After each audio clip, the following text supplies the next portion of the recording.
Bueno, hola a todos y todas. Esta vez vamos a hablar de los países nórdicos. ¿Cuáles son los países nórdicos? ¿De qué estamos hablando? Solo pienso en mucho frío, sí. A priori. Sí, hace mucho frío. Y las auroras boreales. Sí, también. y listo. Y supongo que se vive muy bien, porque es un poco lo que escuchamos. Los países nórdicos son Dinamarca, Islandia, Finlandia, Noruega y Suecia. Ok. Que tienen similitudes entre sí, pero a su vez también tienen bastantes diferencias. Y básicamente, digamos, ¿qué nos trae hasta acá, digamos, a hablar de los países nórdicos? Primero que son un modelo a seguir en muchos aspectos, por lo bien que se vive. Más no puedo pedir. Pero a su vez también acá hay algo muy raro, que es que los libertarios a estos países no los consideran socialistas, por lo general. El zurdo socialista, es lo mismo. Cuando toda intervención del Estado la consideran socialista. ¿Por qué? Con ellos no. Yo intuyo, me trato de meter en la cabeza libertaria, pero me cuesta, intuyo que es porque los resultados económicos le dan bastante bien. De hecho, ellos toman bastante como base los países nórdicos porque en su índice de libertad económica, que ya vimos en un capítulo anterior, sobre cómo estaba construido falazmente, digamos, todo construido en base a falacias. Falacia lo que no se ve. El índice de libertad económica, que lo hacen básicamente para que les dé bien, que los países más libres son los que más crecen. Justamente estos países que no son los más libres son los países que mejor rankean en el ranking de libertad económica. Están en los primeros 12 puestos, a excepción de Islandia, que está en el puesto 19. Pero si no, rankean muy bien en este índice. Y adivina por qué. ¿Puedo contar algo muy subido de tono? Hacen mucho hincapié en lo que es la seguridad, la educación, la salud, la infraestructura. O sea, les da bien en justamente las materias donde hay mucha intervención estatal y donde la educación es pública. La sociedad tiene que combatir, organizarse y combatir por su libertad en contra del Estado. O sea que en la valoración positiva que hacen los libertarios de los países, ellos están primeros, pero en realidad esto se da por una intervención del Estado. Es un poco... Claro, correcto. ¿Ellos qué hacen? Lo que llamamos en una falacia típica cherry picking. ¿Qué es lo que hacen? Agarran ciertos... Esto sería recolectar cerezas. Vamos a hacer la traducción. ¿Qué es lo que hacen? Recolectar la cereza que más les gusta. Entonces, ¿qué dicen?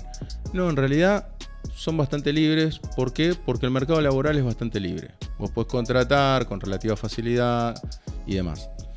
Pero en realidad lo que ocurre es que no tienen en cuenta algo que sí tendrían en cuenta acá en Argentina, que es, tienen cargas sociales elevadas, tienen una intervención del Estado, como dijimos, en educación, en salud. O sea, tienen al Estado por todos lados, con una carga impositiva mayor a la media.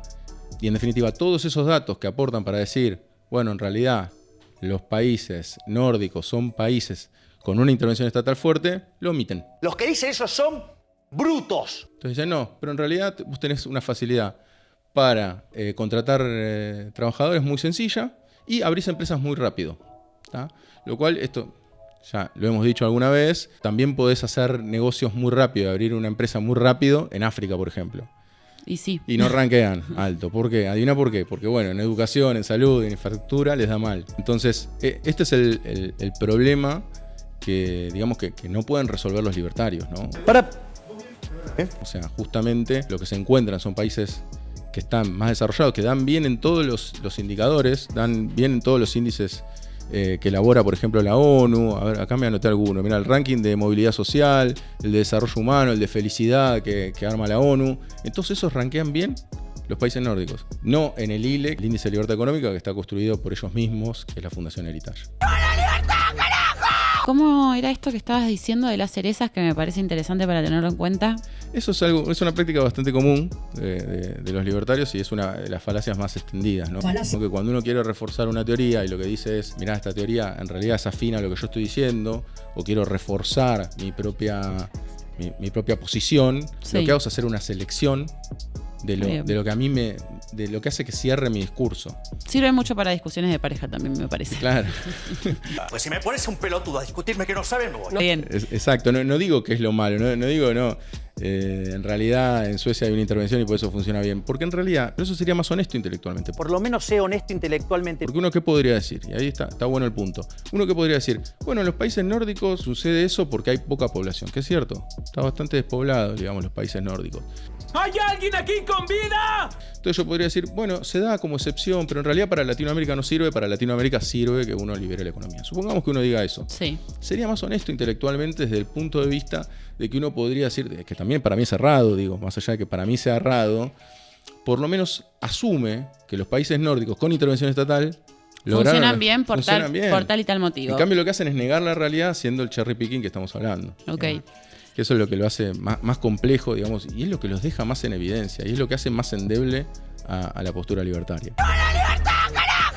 De hecho, es un estado de bienestar puro, digamos. Es un estado de bienestar en el cual los sindicatos también son fuertes, hay una movilidad social ascendente, bien marcada, hay poca brecha entre los salarios medios y los salarios directivos. Eso me parece interesante. ¿Cómo están en términos de distribución del ingreso, digamos, de desigualdades? Para medir la desigualdad hay un coeficiente, se llama el coeficiente de Gini. Sí. Gini es porque había un economista italiano que fue el que lo ideó. Lo que hace el coeficiente de Gini es en realidad dividir a la sociedad en quintiles y lo que hace es ver qué porción de esos ingresos se lleva una determinada porción de la población. O sea, la distribución de los ingresos totales, cómo se distribuye. Eso básicamente lo que hace es medir el Gini. Tu coeficiente va de 0 a 1. Cuanto más alto es ese coeficiente, más inequitativo sos. Sos Sí. más desigual. Entonces, en los países nórdicos el Gini da muy bajo, lo cual es, digamos, Muy bueno. es un dato de equidad. Para los libertarios no sería muy bueno, porque ellos justamente dicen que a través de la desigualdad es que se genera, digamos, ese incentivo a tratar de progresar, ¡Queremos libertad, papito! ¿no? El miedo a morirte de hambre, el miedo a estar mal es el que te hace progresar, según la lógica libertaria. Sí, es que podés. Y sin importar si no te puedes alimentar, digamos, pero lo importante es que ese temor te dé ganas de emprender o de ir a trabajar. Puedes hacer comercialización con quien quiera. El coeficiente de Gini en los países nórdicos ronda el 0,25. Y en Latinoamérica, adivina en dónde estamos, por ejemplo. Y la verdad es que no recuerdo bien dónde estábamos, pero me imagino que no debemos andar muy bien. Bueno, el doble. O sea, somos, en términos de Gini, somos el doble de inequitativos. Así que, bueno, esto, y con Latinoamérica, con las complejidades que tiene y las diferencias que hay entre los países, digo, estamos hablando de promedios, ¿no? Sí, sí. Pero bueno, vamos a lo concreto. A ver, por ejemplo, esperanza de vida. Porque uno podría decir, bueno, ok, vos me decís que hay un ranking que dice la felicidad, otro libertad económica, otro... Bueno, rankings hay un montón, índices hay un montón. ¿Cuánto vive la gente? Porque eso en definitiva te da una pauta interesante. Bueno, la esperanza de vida está entre 82 y 83 años de cada persona, digamos, promedio. Lo cual, como todo promedio, ¿no? Hay quienes viven más, viven menos, pero Sí. quiero decir, el promedio nos da en 83 bastante. ¿Por qué? Porque lo comparamos, por ejemplo, con las dos grandes potencias. China, Sí. 78, y Estados Unidos, 77. Superó a China, Estados Unidos, que eso también va a dar para otro capítulo. Digo, también eso es interesante, el caso de China y el caso de Estados O Unidos. sea que viven bastante más, con lo cual además supongo, esto lo vas a poder decir vos mejor, que también hay más tiempo de gente sin trabajar, porque se deben jubilar más o menos a la misma edad que en toda Europa. Entonces, Correcto. con lo cual... Y las cuentas les cierran. Y por las eso. cuentas igual les cierran. Les cierran, tienen buenos servicios públicos. Lo que me parece que debiéramos, en vez de seguir, digamos, líderes mesiánicos, que lo que hacen es decirnos hay que destruir el Banco Central, hay que destruir al Estado. Directamente hacer volar el Banco Central. Justamente quizás sería algo mucho más interesante, pero quizás menos popular, vamos a decirlo así, Y tienen menos rock, la menos verdad. impacto, claro. Decir, che, ¿por qué no hacemos las cosas que hace Suecia, las cosas que hace Noruega, las cosas que hace Finlandia? Que es que un Estado funcione bien, que es que estemos todos controlando al Estado, todos empujando para que un Estado funcione bien, sea eficiente, que votemos bien también, digamos, que las elecciones sean a quienes nos representen mejor para eso, pero no decir, vamos a eliminar el Estado. Primero porque no funcionó en ningún lado del mundo, y segundo porque acá estamos viendo casos bien concretos donde funciona, o sea que es posible. Esto te lo digo porque justamente nos tratan de utópicos cuando decimos esto, y es más utópico pensar en la eliminación del Estado.